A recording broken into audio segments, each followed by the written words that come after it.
Juicing, juicing, juicing. Chopping, chopping, chopping. Juicing, juicing, juicing. It's hard.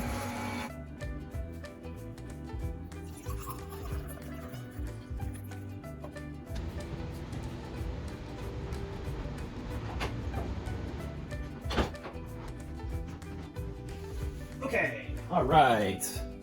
Good morning. This is Ika. My name is Chris Bauer. Contract fulfilled. All right. It is November 13th, 2019, and I'm running a little bit late today, so this is going to be kind of a short video. I have a couple jobs I want to do. There's a couple things. I don't have any jobs I want to do. This is what happens when I'm in a hurry. I start saying things I don't mean. I don't have some jobs I want to do. I have some jobs that I have to do, or jobs that I promised to do, or jobs that I need to do in order to pay the bills and get things done day to day. And I always think about it when I'm doing these jobs that I don't want to do. I'm doing them so I can do what I love, which is working for Chef Anton at Cafe Neckbeard in the heart of the historic Logan Square neighborhood, also known as Thilson. And to make these videos to support the Celery menu and to support the future of the greatest 24-hour cash-only, celiac intolerant, explosive experimental and explosively experimental 24-hour cash-only eatery in the heart of Logan Square, also known as Thilson. This morning, I just want to talk about a couple things that have been upsetting me. Not upsetting me, just being some of the hard truths. And when you look at yourself on camera every single day, you notice subtle changes and drastic changes over a time period. So when you started the video, and today's the 35th video of that in the series, so I've looked at myself in the editing room in the East Garfield Park Cafe Neckbeard Studio Lab Play Place. Studio room, and looking at my face and analyzing like what I look like, it's kind of harrowing, to say the least. And also, like, people, when you put yourself on the internet, I'm not calling myself a star or anything like that, but when you have like more than like 10 or 15 people every week looking at your videos, people start picking at you a little bit because suddenly you become not a real person. And cameras add weight. But also I make these videos in the morning, and I don't know if anyone knows me outside of this, but like if you see me at night, like I look great. You know, I shed like between 7 and 15 pounds every single day just from all my work that I do. And so by the end of the day, I'm like looking really good and slim and trim and fit, hot to trot and all that stuff.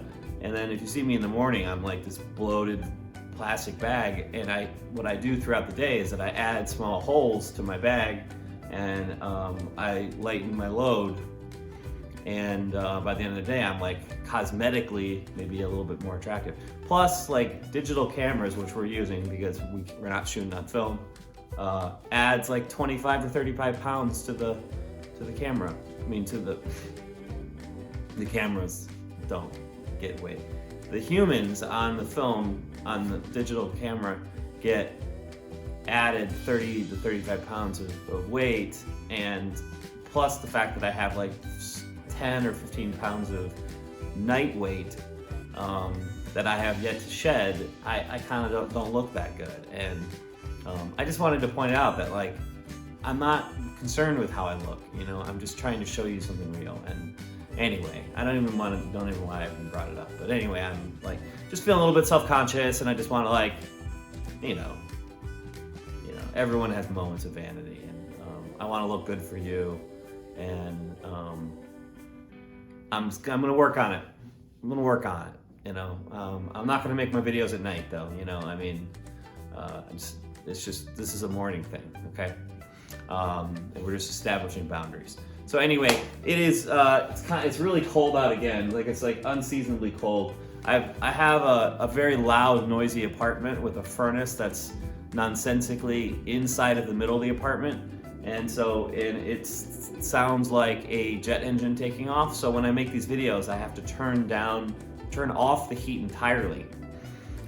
So it's a little bit colder now than it would have been like 5 or 7 minutes ago. So gonna make me sort of want to have to step on it.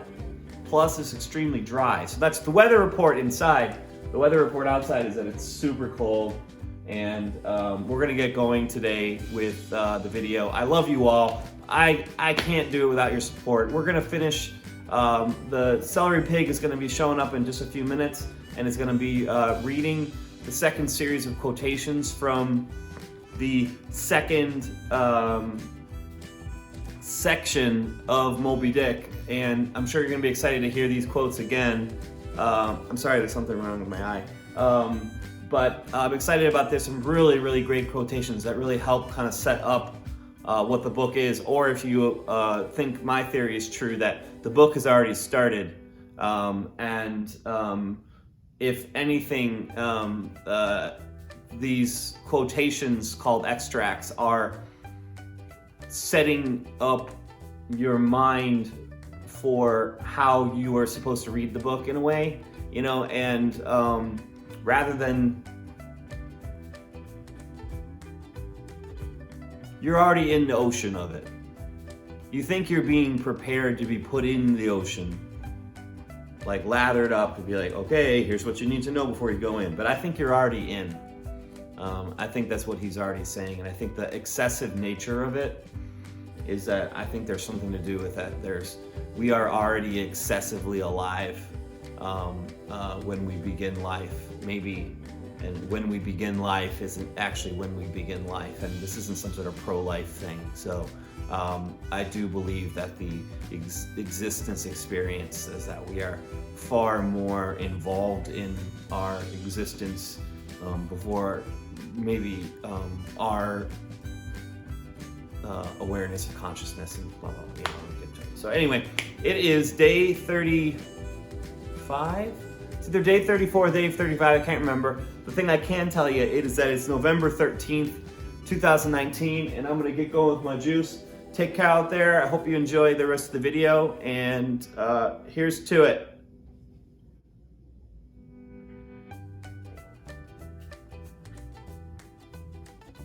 Stop it.